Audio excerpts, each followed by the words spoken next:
My second video that I'm going to do a little screen recording of what I've been up to the past couple of weeks and what I'm working on today. As I move along the journey to starting this company, one cool thing I did this week, I'm already reaping the rewards of it, is I decided to take a week off of work. That's this current week. I took it off, and I had a few goals in mind for what I wanted out of this week, and I kind of prepared myself and my system, my life systems up until yesterday, which was Sunday, so that I could kind of make the most of this week that is going to be kind of like a big blank space where I can really focus and not have to worry about work or meetings or all of that stuff. I'm just using my PTO for the purpose of having basically like a founder week, or I was actually also calling it a soul week because I'm really into spirituality, which I might, be sharing more of as we go. But I really wanted a reset week where I could kind of reflect on some, the past half year or so, because we're in June of 2022, and kind of reset the goals for the next half of the year. So I've been really, in addition to the stuff I'm about to show you, been working a lot on developing like the right routines for me that kind of keep me on track and allow me to grow at the same time. So actually, I'll quickly share what I have come up with as a kind of an ideal morning routine that sorry, I'm losing my train. Yeah. I've come up with the ideal morning routine that I think will kind of, and this is based on some science that I've learned from Andrew Huberman of the Huberman Lab podcast. He has a lot of great kind of actionable insights based on research that can really like optimize your health in your life. And so this morning routine is based on some of his work, or some of the work he's shared, as well as what's worked for me as I have been testing and kind of living out these practices, like what has really made the biggest difference for me. So I've come up with this concept that I call the power morning. And this is also inspired by Hal Elrod wrote a book called The Miracle Morning. And that's what kind of kickstarted this idea of having kind of like a set practice in the morning. And he recommends, he uses the acronym SABERS, SABERS, to stand for the 6 things that kind of shape up a good morning routine. And I'll go through them really quickly. If I remember, S is silence or meditation. A is, I believe it's activity, so some movement. V is visualization. E is exercise. So what is A? Affirmations. Sorry, A is affirmations. E is exercise. R is reading, and then S is scripting. So I think that's a great template, and you could just go with that and play with it and see what works for you. I've kind of used that idea, but I have my own template now. And so this I call the power morning. So the first step is, as soon as I wake up and I like put my contacts in, I will drink a full bottle of water. I think my bottle is maybe 24 ounces. So I try to drink that full thing. And then right after that, I have a dog. So I take him out to walk right after that. And we go for between 15 and 30 minutes. So this first step is like, I call it water, sun, and walk. Not that elegant of a name, but just drink water, get out to the sunshine. And that's the component that is inspired by Andrew Huberman's work, which is get sunlight as soon as possible when you wake up. It kind of, it does some good things to your circadian rhythms that I can't get into right now, but it really activates your clock and keeps you kind of awake and alert for the day. And so that's what the sunlight does. And then the movement and walking with Jude, obviously I have to take him out anyway. So this is a great combination of a few things. And we get in some exercise. I might listen to a podcast or something kind of casual as I do this. So that's the first step. The second step is called read and write. So this is where I'll read a bit this is where I read more of the spirituality stuff. I've been doing A Course in Miracles. You may or may not have heard of it. I'm not going to get into that now. It's a whole spiritual sort of, it's like a psycho-spiritual, I guess, education in a way. Actually, they would call it a course in correcting your perception. It's very cool. So I've been doing those daily exercises, and then I'll write for a bit. This can be writing some of the ideas from A Course in Miracles, the daily exercise or the daily lesson. I might write that out and just kind of like free write some thoughts about it. And then I'll write also, like, I'll plan out my day really kind of loosely. I don't really like rigorous time planning, but I'll write out a few goals for the day. And then just some basic affirmations that I find really help me. I don't know how I don't know your appetite for woo woo ness, but these written affirmations can work. Just they're repetitive things that you try to entrain your subconscious mind to think. So I won't share the specifics of them, but just kind of writing them out and repeating these sort of positive affirmations can really help me. So that's the second part. The third part of the power morning is breathing. So I'll do this as, you might be familiar with Wim Hof method. I kind of do something like that for 10 or 15 minutes of kind of like a rapid oxygen intake, and then breath holds. And it's very tightly based on the Wim Hof method. So if you can look that up if you're curious. So those are the first three things, right? We've said the water, sun, and walk, the read and write, and the breathing. And then the last thing is meditation. So this I try to do at least 30 minutes.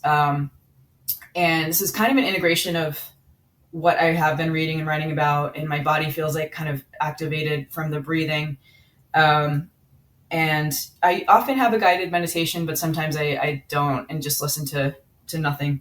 But so that's my routine, and I'm really trying to, and I've incorporated other elements into the routine and kind of cycled them in and out. And I find that these four things are like such a good bedrock for me. That was a long aside to what the purpose of this video is we were talking about this founder week I'm taking, which really started as like a soul reset week. And the output of that has been like this kind of what I think might be the ideal routine for me going forward is this power morning. And I've been doing this power morning concept since April. It's been 2 months, and I'm not kidding. It's changed my life. If you had talked to me 2 months ago, I was a different person. I mean, I had a lot of the same qualities about me, of course, but like I am, let's say my concentration is better for sure. And that's from a combination of reading and meditation. Breathing has I just have so much more energy now. I feel like it also helps with emotional processing. I find the breathing and then the meditation together can really help kind of surface these deeper emotions, and you really kind of feel it in your body and you process it. And oftentimes I end up crying during the breathing exercise or the meditation if I'm thinking about a particularly painful kind of memory or moment in my life, and I'm able to, and I actually welcome crying. I think it's awesome. It's something I used to avoid and fear because you think it's just means you're sad and it's the state you just don't want to be in. But crying and those sort of negative emotions are actually a gift, and I welcome them in now because it means that something is coming up and I'm processing it, and then I always know on the other side of it I'm going to feel better. So that's what that is. But anyway, we're looking at the screen here with no context. So let's see. I've never done a screen record like this, but what really prompted this video was I've been spending the day looking up different frameworks for evaluating ideas for startups. I'm in the stage now where I kind of have a rough idea, but it's grown out of, I guess, some experience as a product manager and some kind of insights and intuitions I already have, but it didn't come out of a rigorous process. So that's what I'm kind of trying to do now is maybe backtrack a little bit, have a vague idea for what I want to do, but really apply some of these frameworks to it and to others, so that I can come out of this week with an idea or a few ideas that have been gone through this system and have a much higher, I guess, likelihood of success rather than something that I just kind of come up with in my head. And I mentioned in the last video, but I think coming up with the right idea is, some people say ideas are overrated.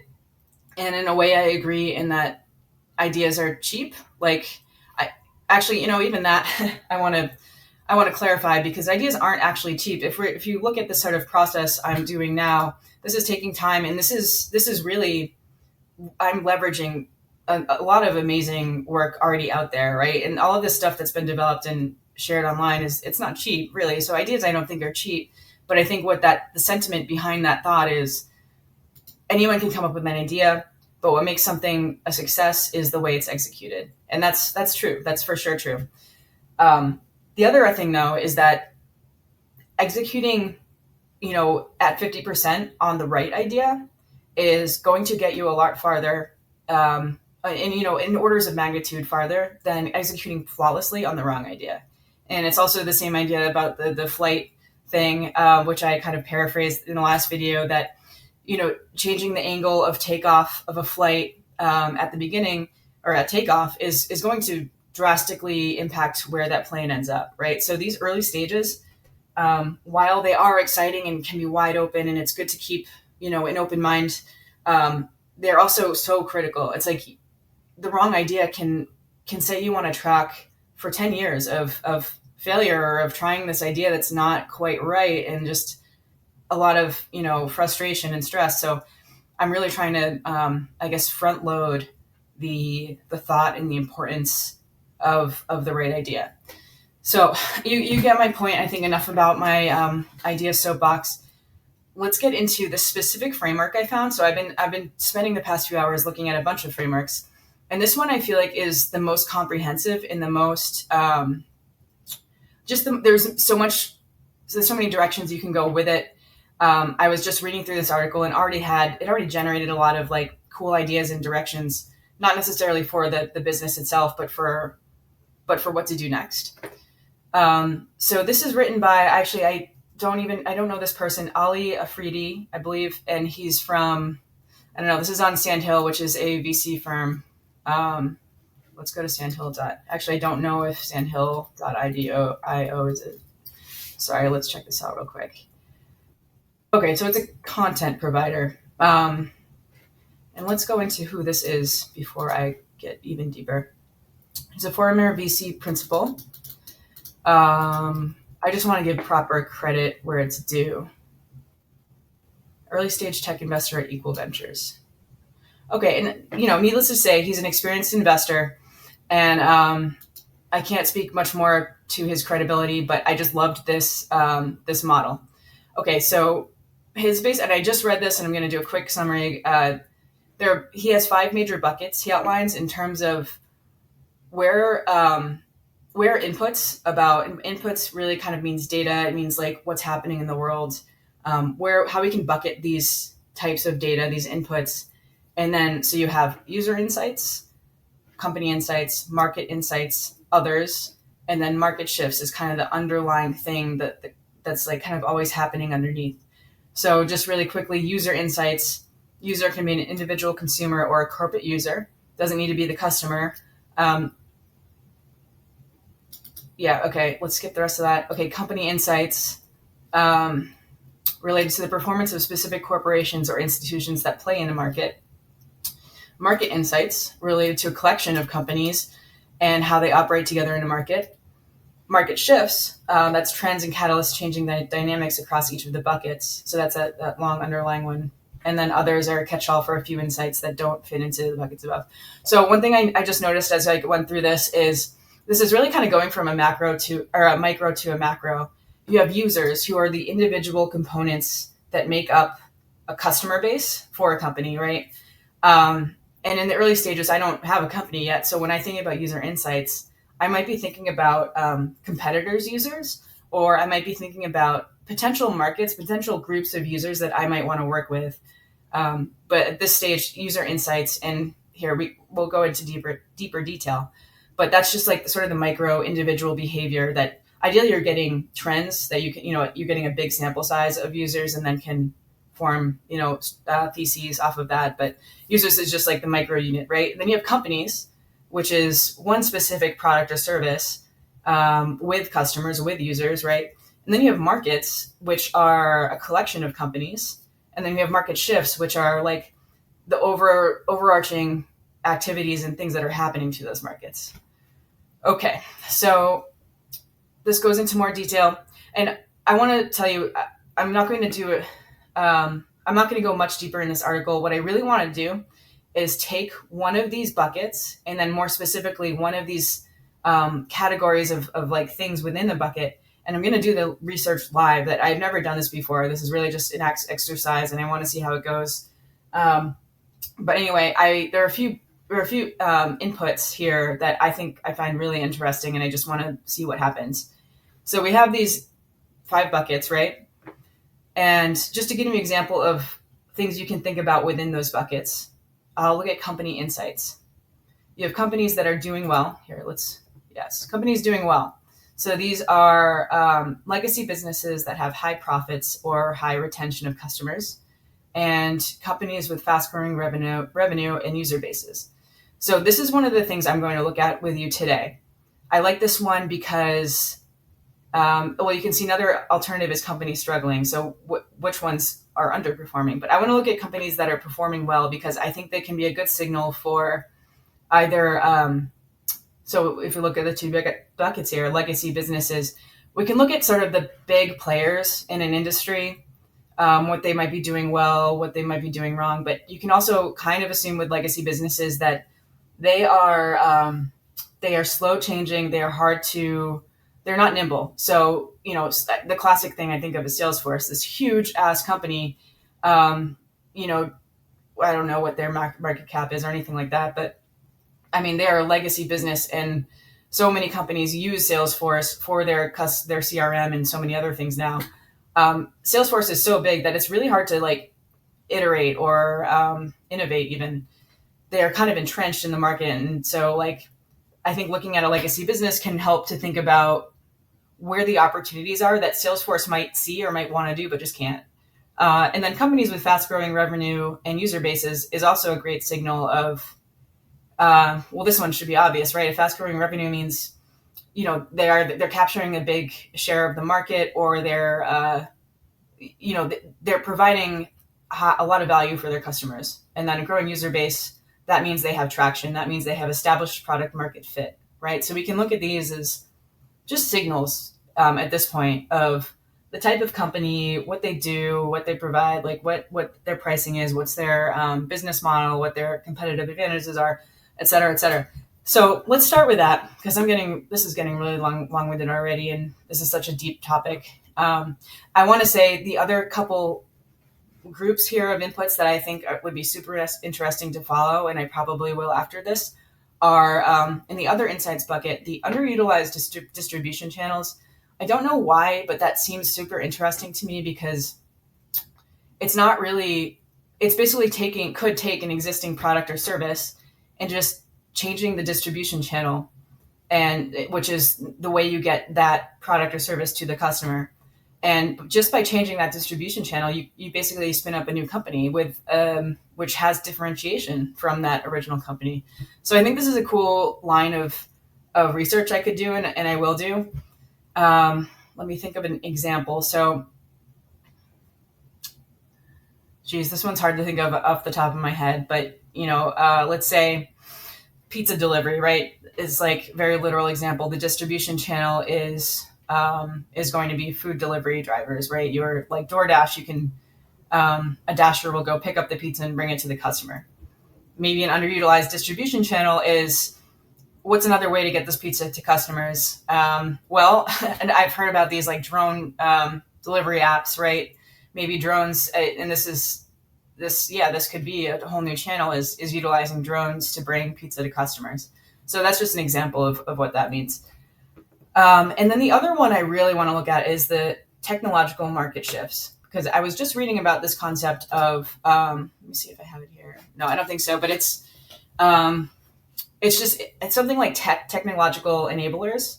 So basically trends or technologies that enable you to build your business and like provide the service at a much faster rate than competitors, at a much lower price. So the waves of, or not the waves, let's say the improvements in technology. So a good example of this is smartphones. This is like a very classic example, is when Apple developed the iPhone. It was the first of its kind that did it well. and brought basically a supercomputer into every single person's hands, right? And so that is a technological enabler that created a whole new economy, essentially, right? We have the App Store, um, we have Instagram and video and social media. That's all built off of this huge technological enabler, which is the smartphone. So I think this is a cool one, especially if I'm kind of thinking about video, and I know there's a lot of things that happened over, I think, the early aughts in terms of video streaming, and YouTube is like really sees the day on that one. But yeah, I've been thinking about that really in terms of video and the innovations happening there, and whether there's something that is happening now that I could kind of jump on and take advantage of and kind of ride the wave of it that an older pre-existing company can't do. So let's go back to company insights and companies doing well. So I haven't done this before. I'm going to be live doing what I think I would do now. And so what I think I would do is start with, so there's a few options I have in mind. One is Crunchbase. Let's go to Crunchbase. And I want to look up, let's start with videos and video streaming. So I'm going to need to create an account. I have an account. I don't know how much I can do if it's not paid. But let's see. Video streaming. And so we have companies here, people, hubs. This looks promising. Video streaming companies, or at least let's try these two. Okay. A lot of organizations. Average founded date 2010. That's kind of a while ago in terms of what I'm thinking.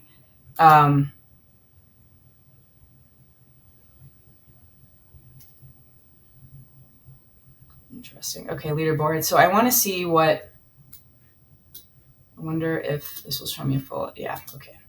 Well, let's look at, I've never heard of any of these companies. Let's just look at them. U22. This is organized by funding amount. Let's see what else there is. Maybe let's do it by rank. Oh, that's going to be, God damn it. Everything is behind a paywall here. How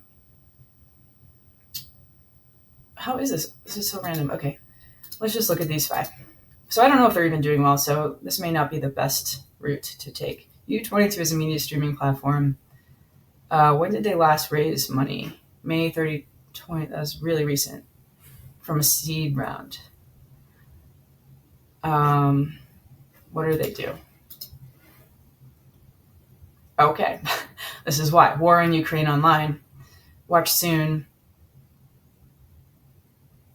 Okay. It's probably not what I'm looking at. I want to look at. No, not because I'm sensitive. It's just a distraction right now. AI-based automatic video and analytics solution for semi-professional sports market. Okay, that's interesting because I love that it's super specific, right? They're taking this technology, AI-based automatic video and analytics solutions for not only the sports market, not even the professional, but semi-professional. I like the specificity in that.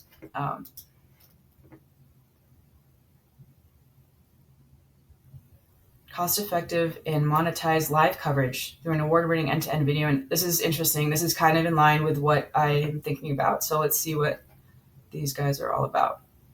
And they just raised $161 million in funding to democratize sports and expand AI-driven production and analytics. Cool. So they've been operational for a while. I mean, there are a ton of games they've broadcasted, 2 million, 72 countries. They have rolled out. Cool. This is really interesting. No idea if they're, what their business model is like or whether they're on a path to profitability, but I don't know. Let's keep this one in mind, okay? Viewer Live, a live streaming platform enabling artists to monetize. This is what I'm looking at doing. Live streaming platform enabling artists worldwide to monetize not only live streams, but their entire fan base. You can stream the fan base. Okay, so they raised $100K, which is pretty small, but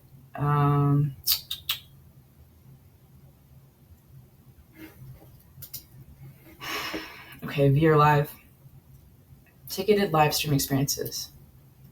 Cool. Yep. Again, this is kind of the type of thing I'm looking at. So, and again, I like that this is a little more big to me than the sports one, but clearly they are they're what's it called? Targeting more of the entertainment industry, the artists, superstars and small artists alike. Looks like let's see what happens when you create a live stream. I'm not going to make an account for this, but videos for sale. Okay, so you can also, I guess it's another revenue stream for artists is, I guess they probably get a percentage of the ticket price, and then they can probably sell sell access to the video once it's recorded. Interesting. Let's see, what does that mean? Is this a currency?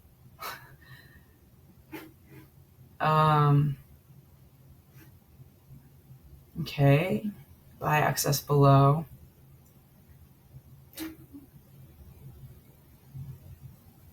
How much is it? I don't know what that means. Anyway, okay, I think they might have more of an international audience, but all right, so they're doing something. Laminar Global, enterprise-grade video streaming solution for companies looking to stream copy-protected content to millions of users. Again, this is promising because I'm not looking at any enterprise-grade video. It just seems, I've looked at a few companies and I could be wrong, but it just seems so overwhelming, and the needs of enterprise video streaming are just enormous, right? The baseline is already so high and set, and the bar has been set. And I'm as a tiny little startup, that's not what I'm going to be doing. But let's look at it anyway. Zero turbulence streaming infrastructure, video streaming PaaS platform as a service aimed at a content and a Netflix scale. Cool. I mean, I like it's just clear, specific Netflix scale service. Like the messaging seems on point. Streaming infrastructure that intelligently manages video assets and seamlessly delivers them anywhere in the world. The business engine seamlessly set up hybrid revenue models. Wow. Okay, so this is a pretty complicated product. And an overview. Yep. So I think a lot of these features are kind of table stakes now. Especially, I always see the sort of analytics. Business, they have like really weird technical marketing here, but really it's just payments, analytics, and streaming. Those are the things you see over and over again. And what's this? Adaptive front end. Okay, not as interesting to me. High quality. So these are the things that are going to be important, right, to a customer, especially an enterprise grade customer. High quality, reliable, speed. Okay. One simple cost for everything that drops as you scale. Interesting. We are aligned with your business model. So yeah, so the incentives stay on track. A lot of pricing you see, usage-based pricing in SaaS is kind of the opposite, where the more usage a company uses over time, the more expensive it gets. An example could be DocuSign, where the first 10 documents are free. Documents between whatever 10 and 100 per month is a certain pricing tier. Anything over 100 per month is going to be a higher pricing tier. So this has kind of like the inverse, which is probably appealing for enterprise. Okay, were there any more? Neon Music video streaming service. Cool. This I want to check out.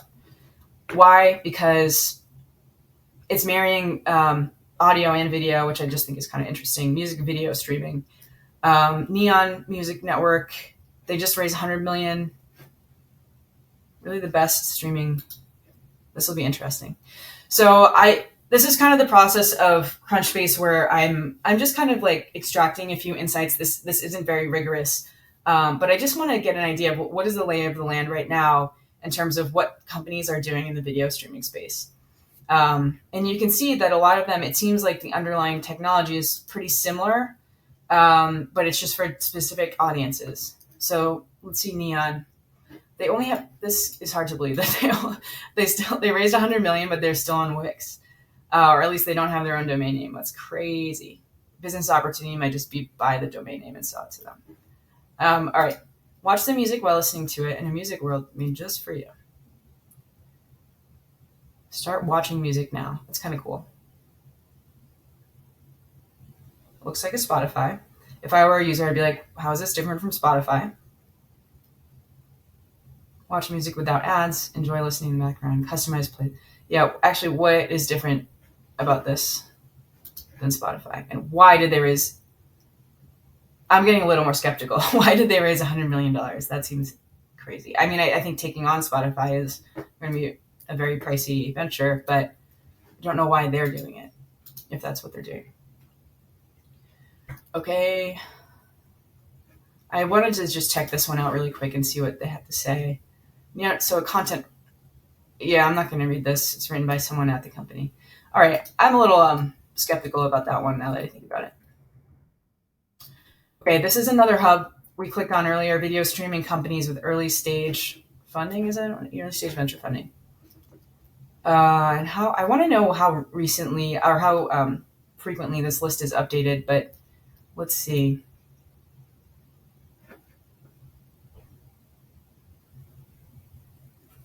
Let's look up a few of these.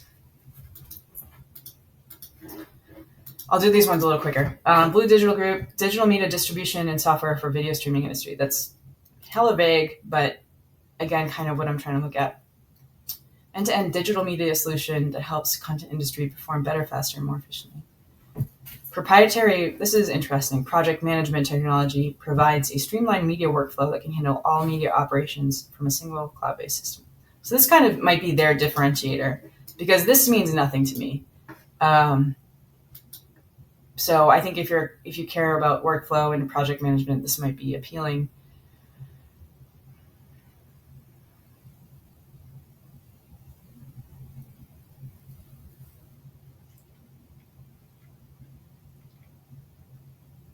Sorry, I'm just kind of glancing over this. I don't know what there is to say. I'd be curious about their pricing, about who some of their early customers are.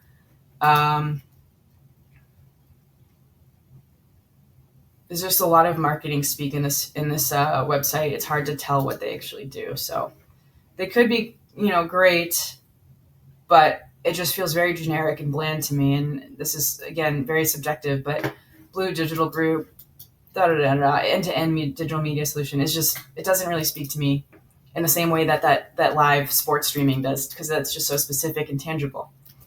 Okay, Loopdeck, I think I've heard of them, maybe. Premium custom editing consoles for creative and live streaming verticals. This is promising because this is custom editing consoles. That's maybe less about the streaming and the platform and more about people who are doing the streaming and platform, the tools they work with. Loopdeck. Oh, is this hardware? No, this is software still. Oh, it is hardware. Okay. All right. This is beyond. I'm not looking at hardware, but cool. Okay. iClips is a provider of free internet-based streaming video messaging. I'm kind of curious. 2000. Never mind. Let's see. They're not even around anymore. Multimedia content management. Okay, so they work with Adobe. Not interested. Understood. All right. Let's go back to this. So the company insights, Crunchbase is really kind of looking at companies with fast-growing revenue and user bases. Let's do a very, very quick legacy business. Would be something like Vimeo, which is what I'm using to record this. What I really want to know, let's look at pricing, because, okay.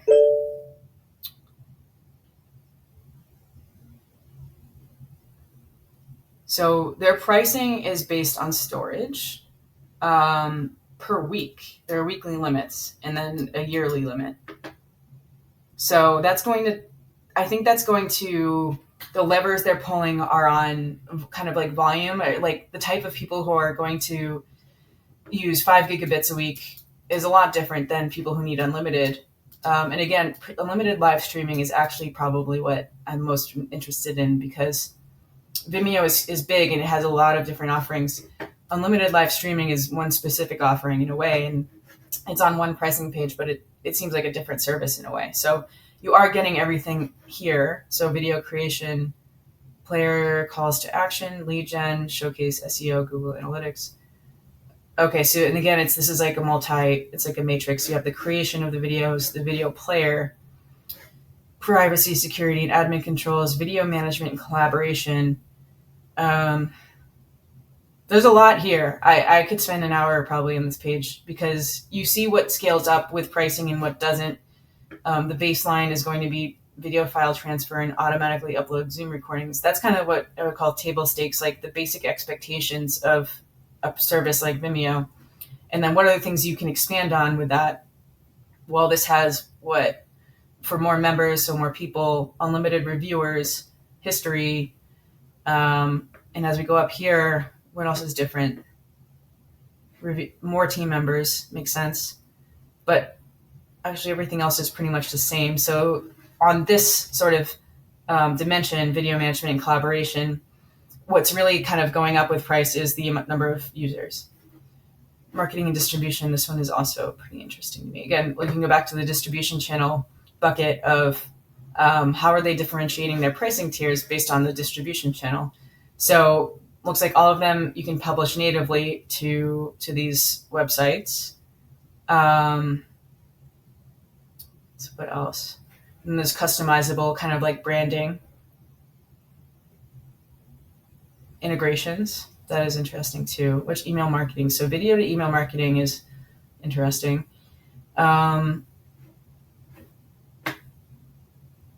Collects information from leads in the player. Okay. All right. Showcase. Let's go down a little bit more. Analytics. I know this is like, again, one of those table stakes things in SaaS analytics. It just could not interest me less.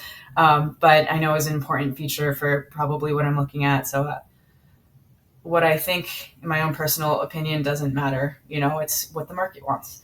There's no reason really I don't like analytics. It's just so like everything has it. They claim they have it, and it's more about what the user is going to do with those analytics that matters.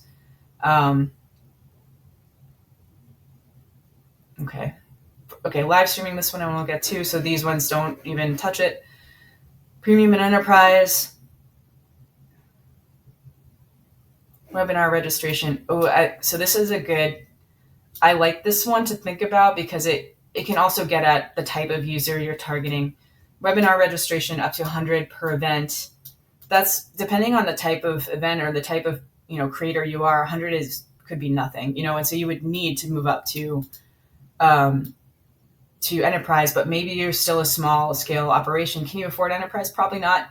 So this is a good sort of, to me, a tension point of like, is there a tech we could build that supports webinars for well over 100 people, but doesn't have the price and the bloat of enterprise Vimeo?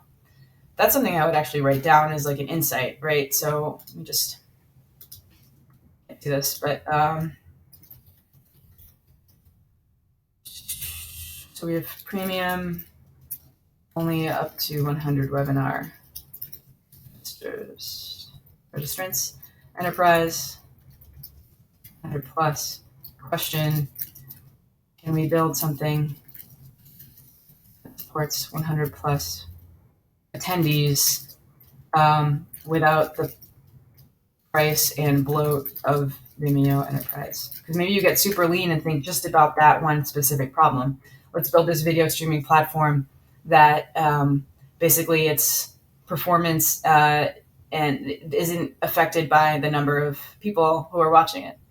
And this is something where I'm pretty naive in video streaming in that could be impossible right now. I don't really know, but I don't think it is. I think the 100 plus is, it could be a technological constraint, but I really think it's just an arbitrary pricing benchmark that 100 sounds good. And, a lot of people will only need 100 or less, right? You think of like classes, small business webinars, obviously, yeah, like just small things. And so this is going to be fine for plenty of people, but 100 plus, also fine for just a totally different market. priority support, that's always a big thing in SaaS. Not interesting. And then earn money. So also something I want to look at is a way for the creators to make money. Looks like you can do that for everything besides Plus. Sold directly to fans. It's that so they don't differentiate on earning money. Cool. Okay, so that is a look. And this, guys, I'm sorry, is like been really scattered, and it's just I'm trying to kind of do this work out loud to show you my process, and it's not perfect, but even out of that whatever half-hour exercise, I have some ideas.